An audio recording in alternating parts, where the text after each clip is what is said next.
देश की सबसे पुरानी पार्टी कहे जाने वाली कांग्रेस से जनता तो पहले ही नाराज चल रही थी। यही वजह है कि उसे कुछ ही महीनों पहले वे 5 राज्यों में बुरी तरीके से हार मिली और अब लगता है कि अपने नेता भी पार्टी आलाकमान से नाराज चल रहे हैं। तभी तो पिछले कुछ दिनों में हार्दिक पटेल, सुनील जाखड़ के बाद अब कपिल सिब्बल जैसे दिग्गज नेता भी पार्टी का हाथ छोड़ चुके हैं। लेकिन जाते जाते कपिल सिब्बल शायद ये भूल गए कि वक्त सबका आता है और वक्त आने पर योगी के मंत्री भी पलटवार करना जानते हैं।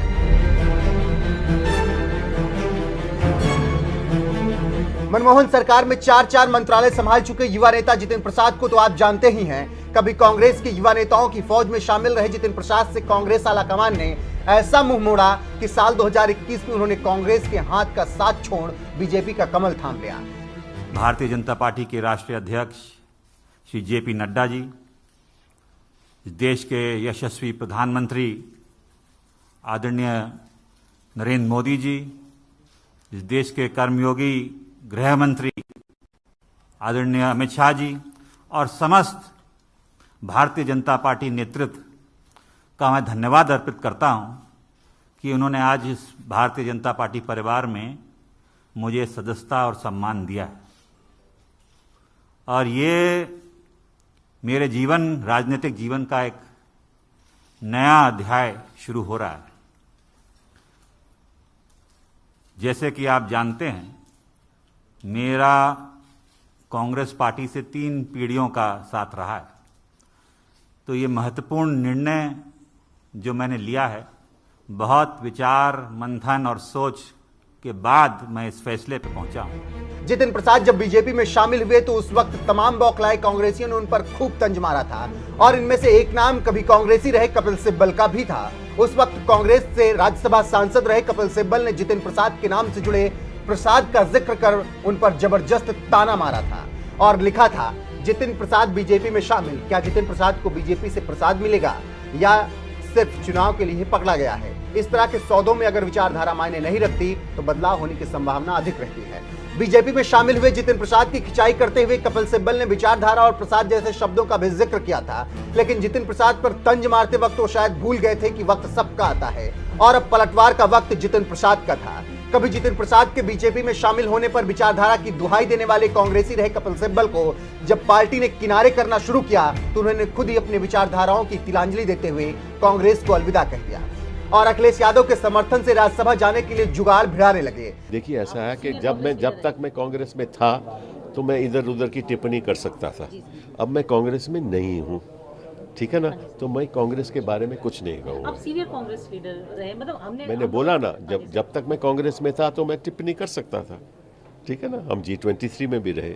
अब मैं कांग्रेस के बाहर हूँ, मैंने इस्तीफा दे दिया है। मैं नहीं समझता कि उचित है कि मैं कांग्रेस के बारे में कुछ कहूँ। कुछ अफसोस कहीं सर है? मैंने बोला ना, मैंने कुछ देखिए, किसी के साथ संबंध रहे 30-31 साल, ठीक है ना, तो संबंध छोड़ना कोई आसान काम नहीं होता, इतना ही काफी है। ये बात जब योगी सरकार के मंत्री जितेंद्र प्रसाद को मिली तो वो भी सिब्बल पर पलटवार करना नहीं भूले। कपिल सिब्बल के पुराने ट्वीट को ही रिट्वीट करते हुए जितेंद्र प्रसाद ने उन पर तंज मारते हुए पूछा, प्रसाद कैसा है मिस्टर सिब्बल। इस ट्वीट के बहाने जितेंद्र प्रसाद ने भी कहीं ना कहीं कपिल सिब्बल से ये पूछने की कोशिश की है कि राज्यसभा का प्रसाद कैसा है कपिल सिब्बल, क्योंकि सिब्बल को कांग्रेस ने राज्यसभा नहीं भेजा तो उन्होंने राज्यसभा जाने के लिए कांग्रेस ही छोड़ दी और अब हाथ छोड़कर साइकिल चलाते हुए राज्यसभा जाने का जुगाड़ लगाने लगे हैं। यानी सपा के समर्थन से वो राज्यसभा जाने वाले हैं, जिसके लिए उन्होंने अखिलेश के साथ पहुंचकर नामांकन भी कर दिया है। राज्यसभा चुनाव में जिनको सदस्य बनाना है पार्टी को, बहुत जल्दी वो लोग नामांकन कर देंगे। आज कपिल सिब्बल जी ने किया है, वो समाजवादी पार्टी के समर्थन से राज्यसभा में जा रहे हैं। पहला नॉमिनेशन हुआ है। इस तरह पार्टी की तरफ से 2 और जा सकते हैं, बहुत जल्दी उनका भी नॉमिनेशन हो जाएगा। कपिल सिब्बल जी के आने से किस तरीके से देखते हैं? कपिल सिब्बल जी वरिष्ठ अधिवक्ता रहे हैं, देश के जाने माने केसेस उन्होंने लड़े हैं। वो लोकसभा में रहे हों, राज्यसभा में रहे हों, उन्होंने बात को अच्छी तरह रखा है ढंग से।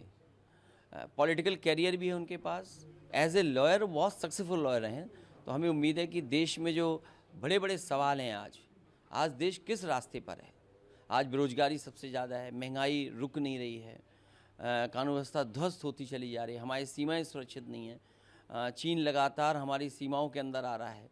तो इन तमाम बड़े बड़े सवालों पर मुझे लगता है कपिल सिब्बल जी समाजवादी पार्टी और अपने विचारों राज्यसभा जाने के लिए मौका मिलते ही कपिल सिब्बल ने कांग्रेस छोड़ा तो पूर्व कांग्रेसी और योगी सरकार में मंत्री जितिन प्रसाद ने भी पलटवार कर दिया और पूछ लिया, प्रसाद कैसा है मिस्टर सिब्बल। बहरहाल एक बात और आपको बता दें कि जितिन प्रसाद और कपिल सिब्बल दोनों नेता कभी एक साथ मनमोहन सरकार में मंत्री थे और आज ये वक्त है कि दोनों नेता आपस में उलझ रहे हैं। इन दोनों के वार पलटवार पर आपका क्या कुछ कहना है, अपनी राय हमें कमेंट कर जरूर बताएं। साथ ही बीजेपी ज्वाइन करते वक्त जितिन प्रसाद ने क्या कुछ कहा था, आइए आपको सुनाते हैं। सर्वप्रथम तो मैं आज के इस दिन भारतीय जनता पार्टी के राष्ट्रीय अध्यक्ष श्री जेपी नड्डा जी, देश के यशस्वी प्रधानमंत्री आदरणीय नरेंद्र मोदी जी, इस देश के कर्मयोगी गृह मंत्री आदरणीय अमित शाह जी और समस्त भारतीय जनता पार्टी नेतृत्व का मैं धन्यवाद अर्पित करता हूं कि उन्होंने आज इस भारतीय जनता पार्टी परिवार में मुझे सदस्यता और सम्मान दिया है। और ये मेरे राजनीतिक जीवन का एक नया अध्याय शुरू हो रहा है। जैसे कि आप जानते हैं, मेरा कांग्रेस पार्टी से 3 पीढ़ियों का साथ रहा है, तो ये महत्वपूर्ण निर्णय जो मैंने लिया है, बहुत विचार मंथन और सोच के बाद मैं इस फैसले पे पहुंचा हूं। और सवाल ये नहीं है आज कि मैं किस दल को छोड़ के आ रहा हूं, मगर सवाल ये है कि किस दल में जा रहा हूं और क्यों जा रहा हूं। ये मैंने पिछले कुछ वर्षों से 8-10 सालों से महसूस किया है अपने अनुभव में, राजनीतिक जीवन में, लोगों से मिलके भ्रमण करके देश भर में, कि अगर आज कोई इस देश में असली माने में कोई राजनीतिक दल है जो संस्थागत इंस्टीट्यूशनल दल है, वो भारतीय जनता पार्टी है। बाकी दल तो व्यक्ति विशेष और क्षेत्र के हो गए, मगर राष्ट्रीय दल के नाम पे अगर आज भारत में कोई दल है तो भारतीय जनता पार्टी है। और जिस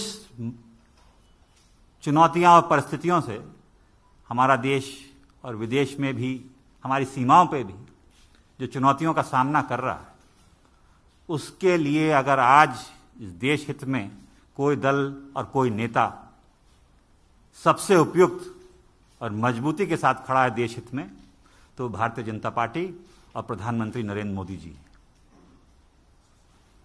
ये जो दशक है, ये भी मैंने एक वक्तव्य सुना था प्रधानमंत्री जी का, निर्णायक होगा भारत के लिए और आने वाली पीढ़ियों के लिए।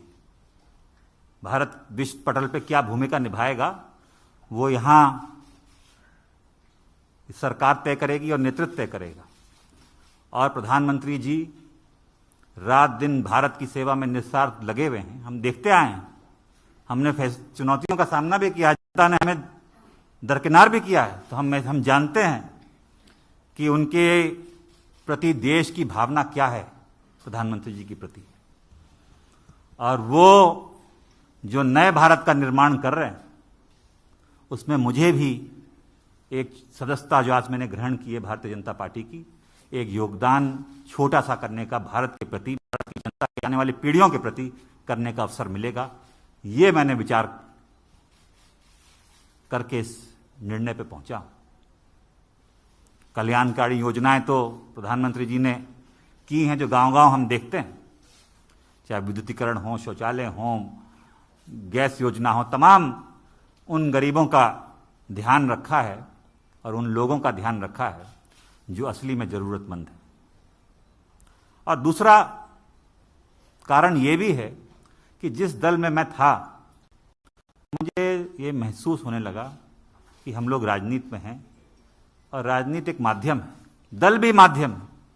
अगर आप अपने लोगों के हितों की रक्षा नहीं कर सकते, उनके लिए काम नहीं आ सकते, तो आपका राजनीति और दल से में रहने में क्या औचित्य। तो यही मेरे मन में, और चाहे वो देश हित हो, चाहे वो प्रदेश हो, चाहे वो जिला हो, अगर आप अपने लोगों के उपयोग नहीं आ सकते, उनके सहायता के लिए आप मौजूद नहीं हो सकते और आपके इस लायक नहीं हैं कि आप अपनी जनता के हितों की रक्षा कर पाएं, तो वो मुझे महसूस होने लगा कि वो कांग्रेस पार्टी में नहीं कर पा रहा। भारतीय जनता पार्टी वो माध्यम बनेगा, वो सशक्त संगठन, देशव्यापी इतना संगठन, इतना मजबूत नेतृत्व जो आज देश को जरूरत है। मैं इस वक्त ज़्यादा बोलना नहीं चाहता, मेरा काम बोलेगा। मैं धन्यवाद देना चाहता हूं सभी मेरे उन कांग्रेसजनों का जिनका मुझे आशीर्वाद मिला और साथियों का इतने वर्ष तक। मगर अब मैं समर्पित एक, गोयल जी आप सब जानते हैं, आपका धन्यवाद दूंगा। एक कार्यकर्ता के रूप में भारतीय जनता पार्टी के मैं कार्य करूंगा और वही उद्देश्य, सबका विकास और सबका साथ, जो उद्देश्य है एक भारत और श्रेष्ठ भारत का, वो लेके एक कार्यकर्ता के रूप में मैं काम करूंगा। बहुत बहुत धन्यवाद आप सभी लोग। धन्यवाद।